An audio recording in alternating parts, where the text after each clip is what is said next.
বন্ধুরা তোমাদেরকে কিছু প্রশ্ন করি। আচ্ছা, আকাশ থেকে যখন বৃষ্টির পানি নেমে আসে, এই বৃষ্টির পানি কেন সবসময় একটা গোলাকার ধারণ করে?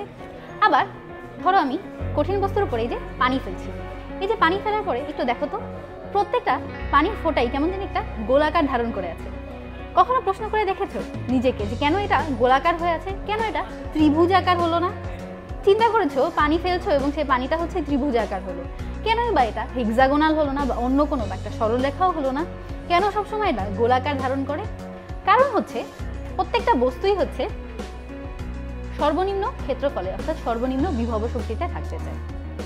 প্রভাবী পদার্থ বা তরল পদার্থগুলো যদি গোলাকার অবস্থায় থাকে তাহলে হচ্ছে সে সর্বনিম্ন শক্তিতে থাকতে পারবে। আচ্ছা, আবার কিছু প্রশ্ন করি। তরলের মুক্ত তলে অনেক সময় তোমরা কি কখনো পোকাকে দাঁড়িয়ে থাকতে দেখেছো?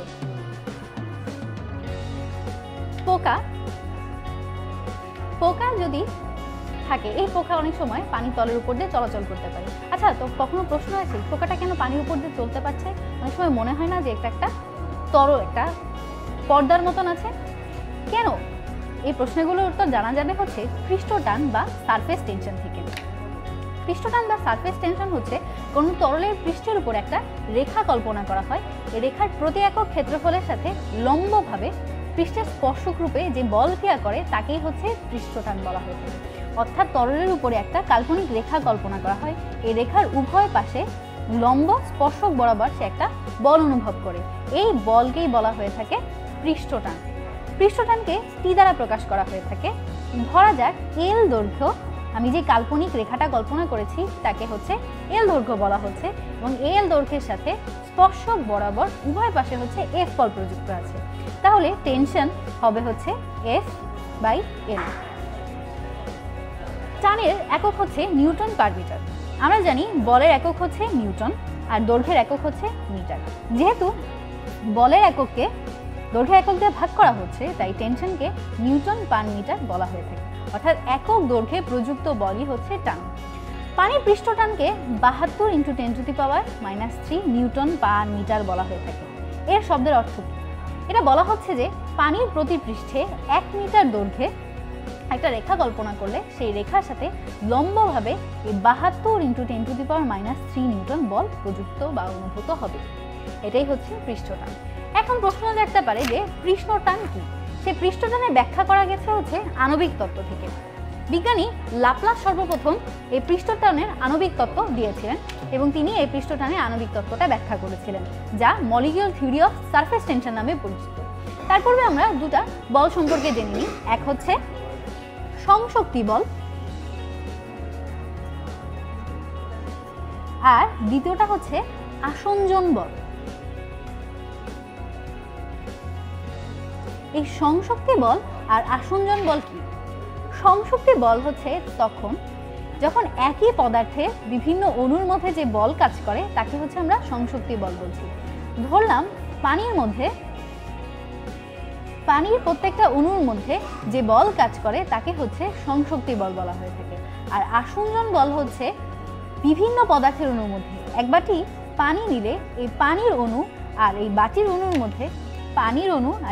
অণুর মধ্যে যে বল কাজ করে তাকে হচ্ছে আসঞ্জন বল বলা হয়ে থাকে। অর্থাৎ তাদের মধ্যে যে আকর্ষণ বল থাকে তাকে আমরা আসঞ্জন বল বলছি, আর একই পদার্থের অণুর মধ্যে যে আকর্ষণ বল থাকে তাকে হচ্ছে আমরা সংশক্তি বল বলছি। এই আসঞ্জন বল আর সংশক্তি বল দিয়ে পৃষ্ঠটানের ব্যাখ্যা করা যায়। কিভাবে? ধরা হয়ে থাকে পানির অণুগুলো পরস্পর নিজেদেরকে আকর্ষণ বলছে, যা হচ্ছে সংশক্তি বল।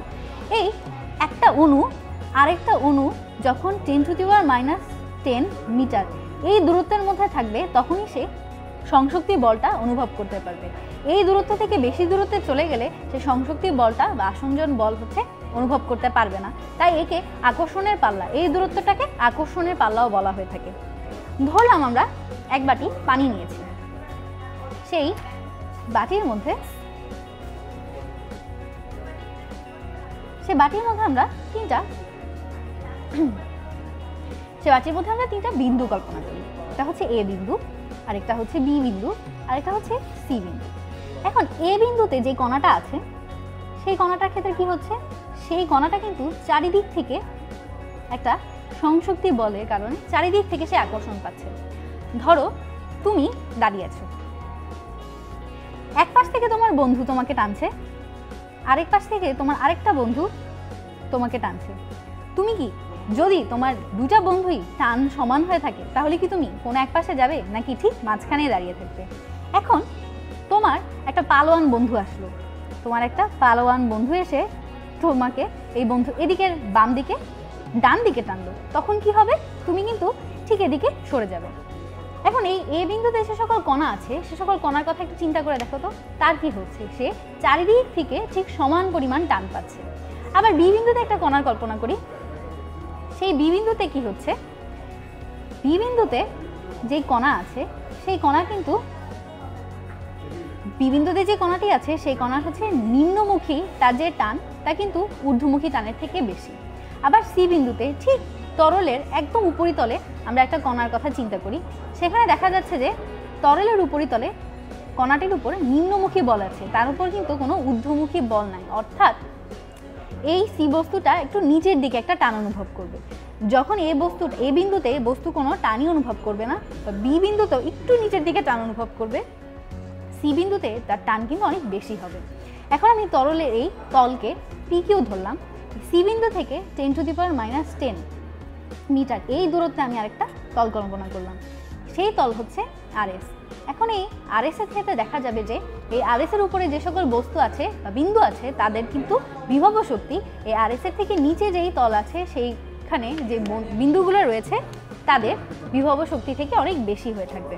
আমি আগে বলেছিলাম যে তরল পদার্থ এমন একটা অবস্থানে থাকতে চায় যে বিভব শক্তি সবচেয়ে কমে থাকতে চায়। বিভব শক্তি কমানোর জন্য আমি যদি এই উপরের তলের ক্ষেত্রফলকে কমিয়ে ফেলি তাহলে কিন্তু তার বিভব শক্তি কমে যাবে। ফলে এই বস্তু আমার এই পিকিউ তলের দিকে বিভব শক্তির পরিমাণ বেশি, বা আর এস এর নিচের দিকে বিভব শক্তির পরিমাণ এখানে কম। যদি কোনো কারণে বিভব শক্তি কম, অর্থাৎ কোনো কারণে তরলের উপরিতলের ক্ষেত্রফলকে কমিয়ে ফেলা যায়, তাহলেই তরলের উপরিতলের ক্ষেত্রফলকে কমিয়ে ফেলা যায় তাহলেই কিন্তু তার বিভব শক্তি হ্রাস পাবে। অর্থাৎ প্রত্যেকটা তরল তার পৃষ্ঠের দিকে একটা নিম্নমুখী বা একটা টান অনুভব করছে। এই নিম্নমুখী টানই একটা টান টান পর্দার মতন তরলকে রাখছে।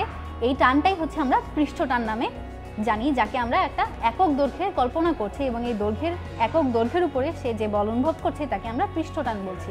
আমরা পৃষ্ঠটান দেখলাম যে এই সংশক্তি বা আসঞ্জন বলের পার্থক্যের কারণেই বিভিন্ন অংশে বিভব শক্তির পার্থক্য বিভিন্ন রকম হয়। এই বিভব শক্তি সর্বনিম্ন করার জন্য তরল চায় যে সে সর্বনিম্ন ক্ষেত্রফলে থাকতে, সর্বনিম্ন ক্ষেত্রফলে থাকার কারণেই সে একটা নিচের দিকে বল অনুভব করছে বা সে একটা নিচের দিকে টান অনুভব করছে। এই টানটাই হচ্ছে পৃষ্ঠটান, যা আমরা আণবিক তত্ত্ব থেকে খুব সহজে ব্যাখ্যা করতে পারলাম এবং বিজ্ঞানী লাপ্লাস সর্বপ্রথম এই তত্ত্বের সাহায্যে পৃষ্ঠটানের ব্যাখ্যা দেন।